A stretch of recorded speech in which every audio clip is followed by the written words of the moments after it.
Welcome to All Things Real Estate on Full Service Radio, 830 WCRN. Now, here's your hosts, Gary Kelley and Brad Avergon.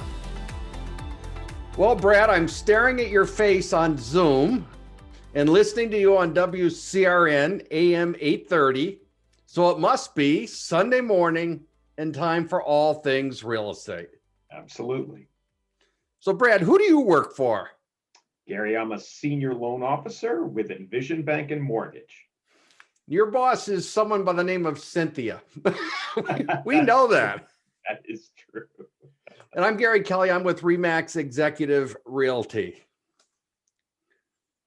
So, Brad, my understanding is you've been reading lately. I have, Gary. I try to read every once in a while, stay up to date on things. And actually, it's funny you bring that up because I noticed that you wrote an article the other day on why things are different than they were in 2008.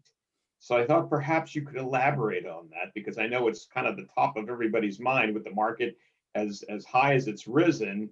You know, people have some concerns. They're afraid that we're waiting for the next called real estate collapse. It's coming, you know, and that's their thoughts. So perhaps you can elaborate why this market is a little bit different.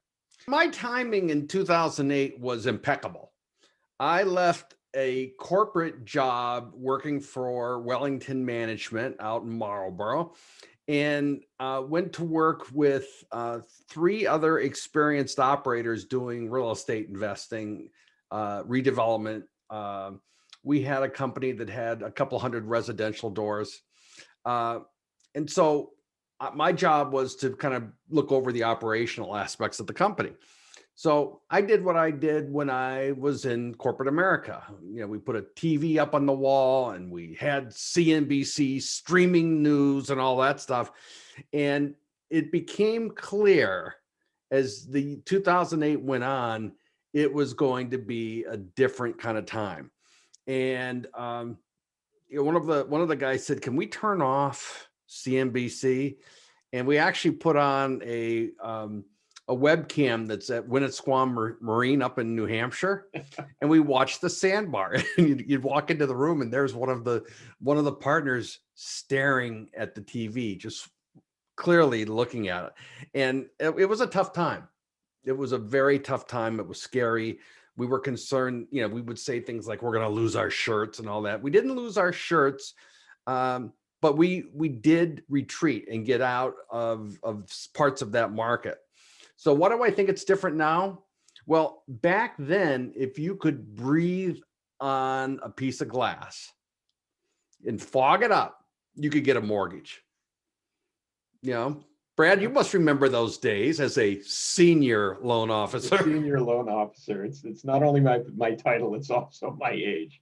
I do, Gary, and I have to be honest with you. Even when it was going on, it was frightening. It was frightening for me. You know, I've always been the kind of person that I try to set my clients up for a long-term winning situation.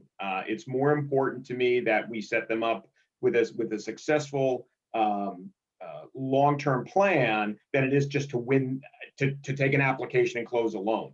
And in that particular time, there was a number of banks that were out there that were doing, you know, as you said, fog a mirror loans. They were no income, no asset, no employment verification.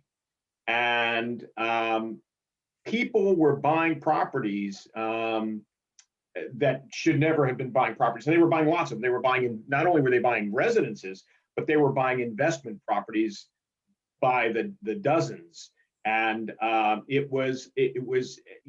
think the thinking was that this is a never-ending panacea, and real estate values are just going to continue to go up and up and up. And every day that we have one is the day we've just made more money.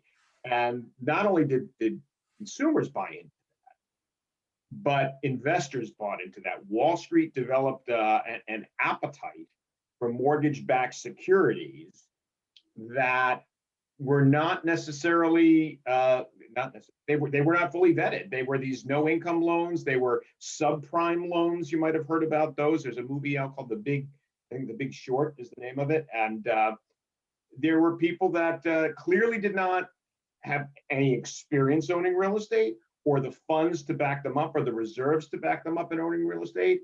And there was a lot of unscrupulous, some of which in my industry, there were unscrupulous loan officers, there were unscrupulous investors, there was unscrupulous Wall Street that were packaging these securities up as AAA rated real estate, package mortgages, when in fact they weren't. They clearly weren't.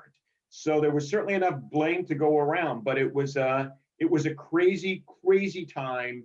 And I remember thinking, something is bound to go wrong here, I remember distinctly having left my nice corporate job and gone to work doing real estate investing.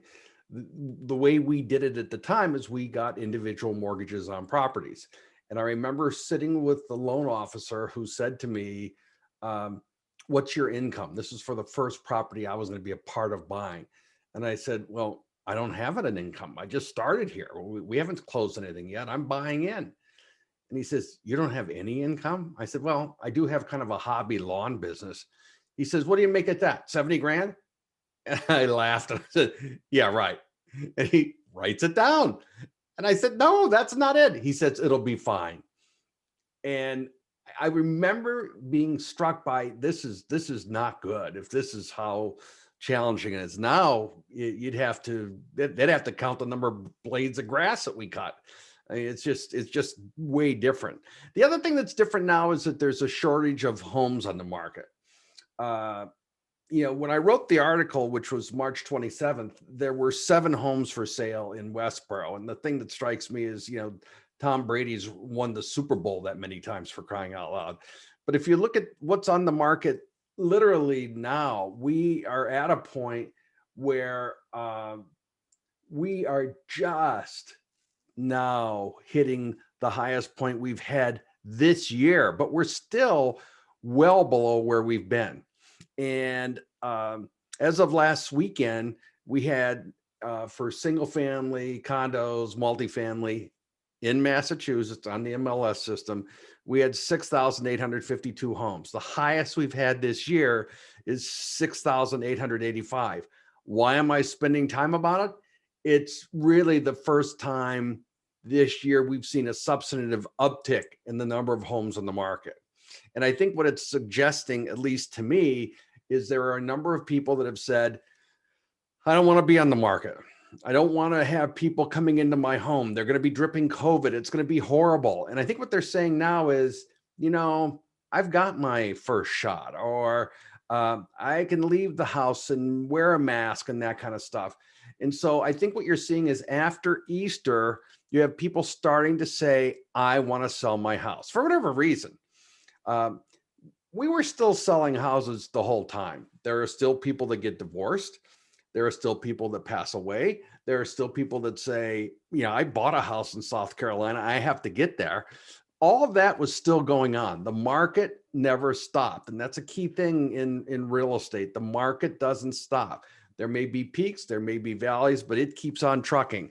And right now, we still have that shortage of inventory.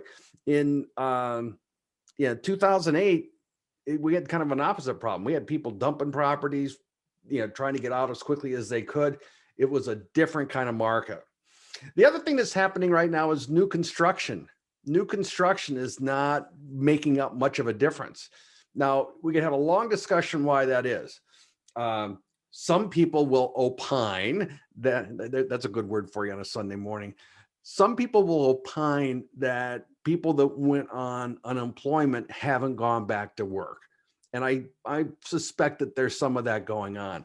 I think that perhaps one of the bigger things that's been happening is, we get a lot of lumber from Canada. And right now that lumber can't come in. And I know Canada right now is kind of on lockdown, at least Ontario. They're shut down. They don't want anything moving. So lumber prices are up 188% since the beginning of the pandemic. Think about That's that, crazy. Brad. That is unbelievable. I had heard that. I had heard from somebody recently that a sheet of plywood, had gone from $20 a sheet to over $65 a sheet as of the other day. And I said that can't be correct, and yet it is. It's frightening. I think that COVID hit so many sectors, but some of it was a delayed reaction. We had lumber in the beginning when it hit, right, and then it kind of dried up, and now being able to move it, and plus people took on a lot of in-home projects. That's another thing, right? When they were home and they were sequestered in their family rooms and their dining tables and their kitchens, they said, I need to do something creative. I need to do something. So I'm going to fix up my house. I'm going to finish my basement. I'm going to do whatever. And, Home Depot was, they were clearing out the shelves of Home Depot and Lowe's. So, Brad, one of the things we need to do is stop once in a while and make sure we take time to pay the bills so that we can have money for lumber. So if we're going to take a break to pay the bills, how would someone reach you? Best way to reach me, Gary, is by my cell phone. It's 978-375-5531, or by email at bavergon@envisionbank.com. And I'm Gary Kelley. I can be reached at 508-733-6005 or Gary at Move with Gary. Move with Gary works for me because if the real estate gig doesn't work out, I can open up a moving company. All good. So let's take a break. We'll pay some bills and then we'll come back and we'll continue to chat. Sounds great. You've been listening to All Things Real Estate on Full Service Radio, 830 WCRN.